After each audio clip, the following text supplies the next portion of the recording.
My name is Jenny Greenberg, and I serve as the Executive Director of the Neighborhood Gardens Trust. NGT is Philadelphia's land trust for the protection of community-managed open spaces. We've been active in the city of Philadelphia since 1986. And if you could advance to the next slide. Our mission is to acquire and preserve community gardens and shared open spaces to enhance quality of life in Philadelphia's neighborhoods. And we do this by securing ownership or leases for community gardens and other shared spaces. So as you all, I'm sure, are aware, Philadelphia has a history of a lot of economic disinvestment through redlining and the loss of industry and businesses, which resulted in originally about 40,000 vacant lots, a lot of vacant land. If you can go to the next slide, not unusual to find small lots like this in neighborhoods throughout the city that are neglected, often dumped on, and are a source of problems and sort of an eyesore for people who live around them. There is also a really strong history and tradition of neighbors coming together to transform a lot that looks like this into a community asset. So if you can advance to the next slide.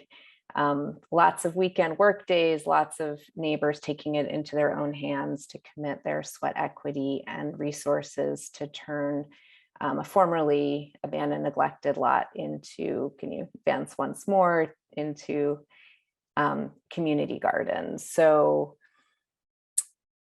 community gardens provide many benefits to our city. Jasmine will talk more about this later, but a host of social, health, environmental, economic benefits, and yet many community gardens like the one in the picture, which were created through the hard work of so many residents, don't have a secure future because the people who've created them and care for them don't have site control for the land. And so what Neighborhood Gardens Trust does is work with those caretakers to secure ownership or long-term leases for the properties, and then to be the landholder in the long term.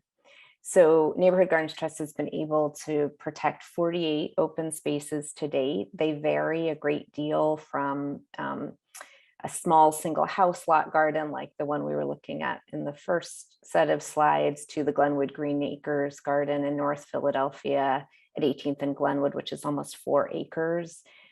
They've about 3/4 of them are food producing gardens, and the rest are smaller passive green spaces or sitting parks. I just have to do a shout out because I saw that Heidi is with us, and the image on the right is the concert garden, which was a community design collaborative project that was recently renovated.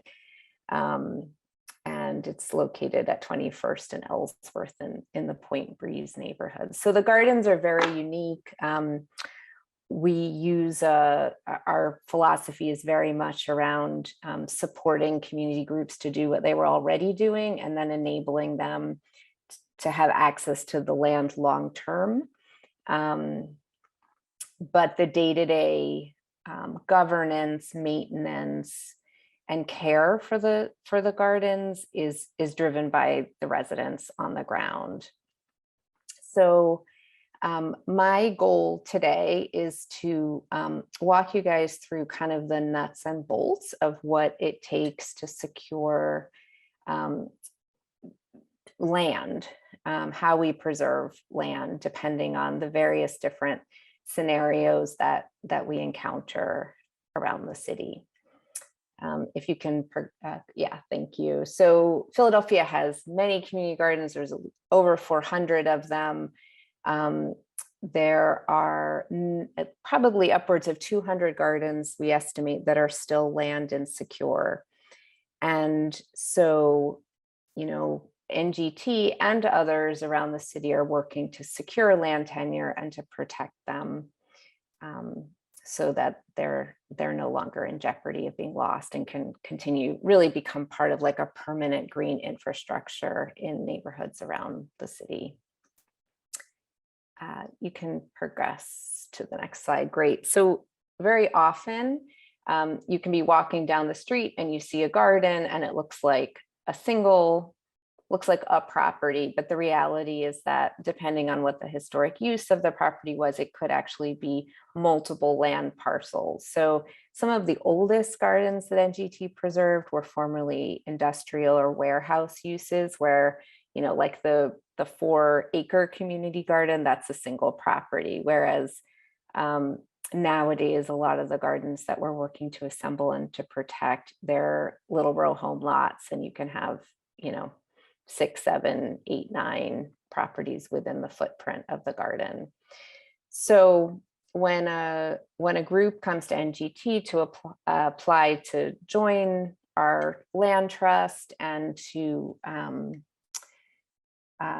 be protected, one of the first things we do, you know, in addition to getting to know the group and understanding better how they are using the land and maintaining it and what kinds of community partnerships they have, we look at the site history, we look at the environmental history, and then we look at the land ownership. Probably the most common scenario is one where the land is held by one of Philadelphia's landholding agencies. So in Philadelphia, land can be held by the Philadelphia Land Bank, the Philadelphia Redevelopment Authority, or the Department of Public Properties.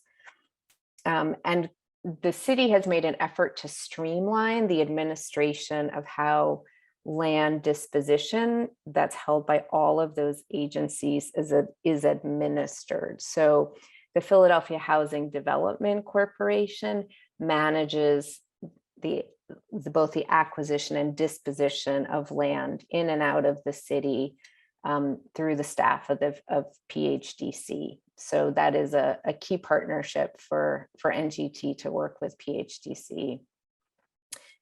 We also find scenarios where land is privately held, and there are really two different situations that lead to a very different pathway to preservation. One is land that's privately owned and tax delinquent. Sometimes those are just delinquent taxes owed to the city. Sometimes there are parcels that have liens owed to US Bank, which has been in the news a bunch recently. And there was a public hearing about a week and a half ago. These are liens that are owed to US Bank because the city sold them in 1996 as a way to fund its schools. That's a long story I'm not going to get into this evening, but it's one of the many complications we encounter as we work on land assembly. And then the last scenario is one where the land is privately owned and the taxes are current. So that, you know, that's the parcel that's at the greatest risk of being lost to development. We do run into other scenarios. Sometimes we find land that's held by Philadelphia Housing Authority, by the school district, by Pennsylvania Department of Transportation. Each of these we're sort of working through figuring out how to reach an agreement with those entities so that we can also give the gardeners some assurance that they're not going to lose the garden. Can you go to the next slide? So it takes a long time to acquire land for a garden. And so we often have, we're working on multiple tracts on different parcels at the same time. In theory, securing land that's in public ownership is the fastest. That hasn't always been the case, but in Philadelphia, it's always critical to have the support of the district council person, right? Because of councilmanic prerogatives. So if there's land that's held by the city that NGT is trying to preserve, we will work with the gardeners and the local council office and apply to Philadelphia Housing Development Corporation to acquire the land. And usually that takes about 1.5 to 3 years. In the case where the land is privately owned and tax delinquent, it can take more like 2 to 5 years. And where it's privately owned and it's not tax delinquent, it can really take anywhere from 1.5 years to about 4 years. Can you, next slide, please? Great. So as I just mentioned, this most common scenario where the land is city held and we work with the council person and PHDC. City council has to approve the transfer of the property, as well as whichever board, like depending on which, if it's in the land bank board would have to approve it, and then city council would have to approve it. So it's a multi-step approval process. And then once it gets approved by city council, there's usually a little bit of a wait to go to settlement on the property. Next slide, please. In this longest lead time scenario where it's privately owned and tax delinquent, one of the great things about the Philadelphia Land Bank when it was created about 7 years ago is that the state enabling legislation gives the land bank the ability to acquire land that's tax delinquent. They sort of initiate the sheriff's sale process, and then they're able to pull it before it goes to public auction. And land bank then clears the taxes and the title and is then able to transfer it to NGT. So it becomes like a two-step process. First, the city acquires it from the private landholder of record, and then the city transfers it to NGT. So that's why it takes a little longer. Next slide. When land is privately held and taxes are current, we are getting more and more strategies and tactics to try to rescue it. There are situations where we've had part of a garden assembled and then a parcel gets lost at sheriff's sale, or a developer tracks down the heir to the owner of record who's no longer living. There's a few ways. As we're seeing more and more real estate development and speculation in the city, we're just seeing a lot more kind of flipping and churning in the market, which makes like our work super interesting, never dull, but requiring increasing levels of sort of creativity. So to acquire land in this situation, there's a few things we can do. One, we can purchase it from the developer, and we're having recently some good success raising money through state grants to purchase the land for the appraised value. So we just, I'll show you one example when we get through these slides of where we were successful in doing this. The second is a land swap, and this is a situation where a developer has acquired a parcel in the middle of a garden that we really want. It's critical. Down the street, there's a vacant parcel that is city held. The council person, PHDC, are able collectively to convince the developer to swap. In other words, they take the vacant parcel down the street, and in exchange, they give the parcel that they hold, which is in the garden, to NGT for protection. This has been complicated and expensive, but it's like these are the scenarios where you're really saving the day, where we have near misses, and they feel like real success stories when we're able to pull it off. There are other strategies to secure privately held land that are using the legal system, and our partner in the city who's really taken the lead in using these tools is the Public Interest Law Center's Garden Justice Legal Initiative, which is led by Ebony Griffin.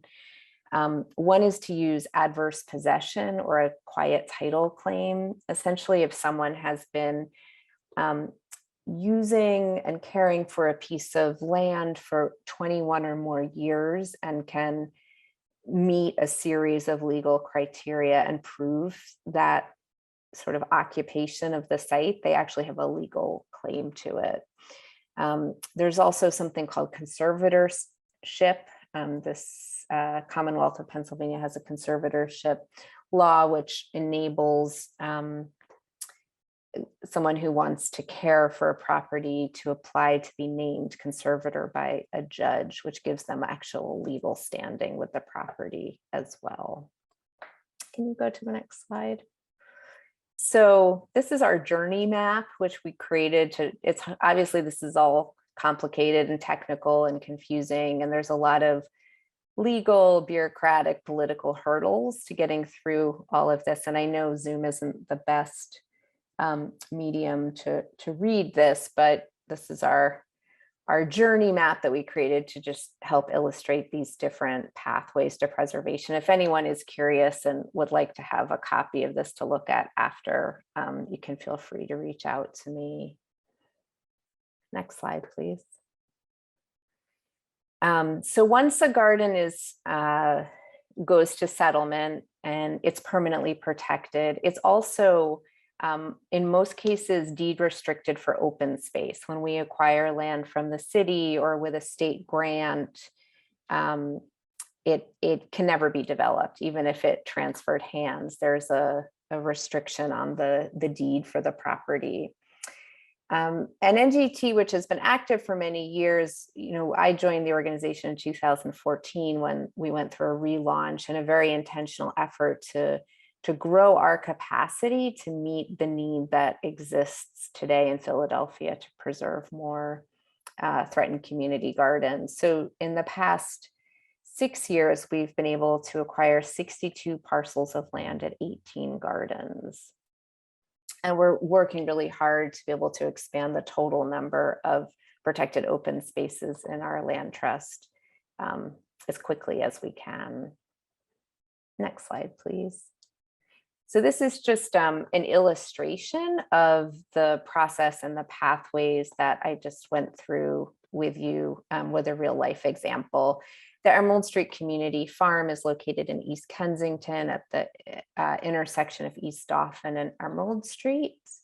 And it had been active for, I would say, about 8 years when they applied to NGT. Can you go to the next slide? So this is what it looked like in 2008 when it was neglected and someone had abandoned their VW bus on the site and it was attracting dumping and other problems. And you can see what it looked like in 2015 when they applied for protection through Neighborhood Gardens Trust. Next slide. And this is what it looks like today. So this is an interesting garden. It's very focused on food production. They grow about 1,500 pounds of fresh and healthy produce every year that's distributed to the community and have a lot of open houses and events. Anyone can come and help out. They have open hours and anyone can take food.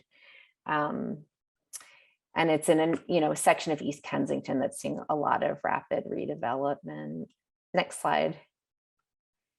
So in 2016, when we started to implement an acquisition strategy, there were 6 parcels of land. And you can see from the color coding here that 3 of them were privately held and tax delinquent and 2 were city owned. So the green ones were city owned. The orange ones each had a different owner of record and had clearly been, no one had been caring for them for a long, long time. Next slide.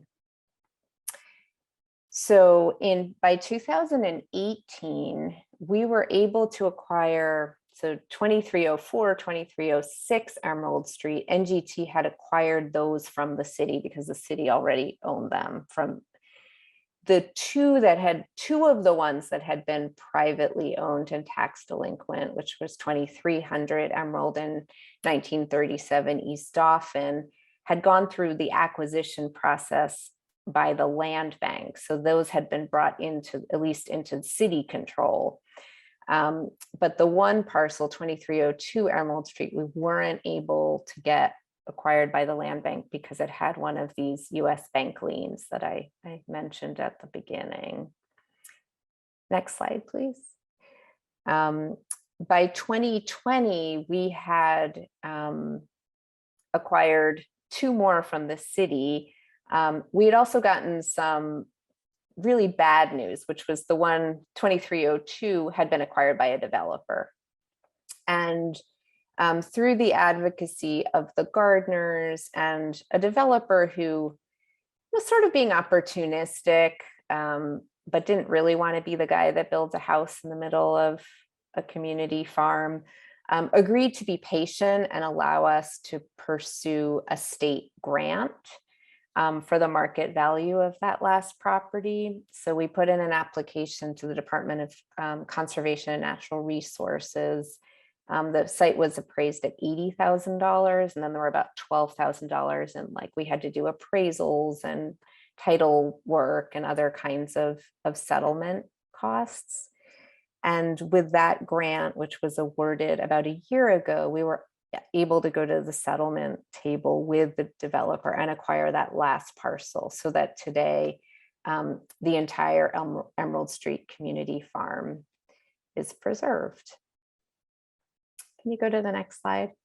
Once NGT holds title to a garden, we work with Pennsylvania Horticultural Society to provide ongoing support. NGT handles a lot of the things you might associate with a property owner. So we provide insurance, we help secure real estate tax exemption, we work with the gardeners on any issues they're having with utility bills. We make sure that they have what they need in terms of organic soil, water access, tool storage, fencing. These types of investments set these gardens up for long-term success. And then we work with PHS to provide ongoing support with issues that arise over time, whether those are sort of physical issues or more around like the community, the governance and relationships and the working group within the gardens, which is really the key to their success over time.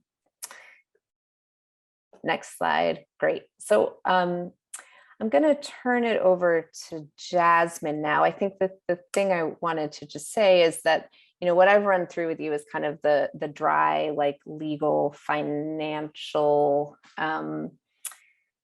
side of the land assembly, but we wouldn't be able to do that work without an incredible amount of advocacy that's been done by the urban agriculture community in Philadelphia. Right now, the city's in the process of creating an urban agriculture plan, which is the result of years of advocacy that's been going on. The reason that the Land Bank strategic plan has identified community gardening and open space as productive reuses for vacant land, and that we're able to secure community gardens for a nominal fee, is because of all that advocacy. So that's really a key ingredient in all of this. And along with that, the long-term grassroots stewardship of the residents on the ground who care for these spaces in the day-to-day.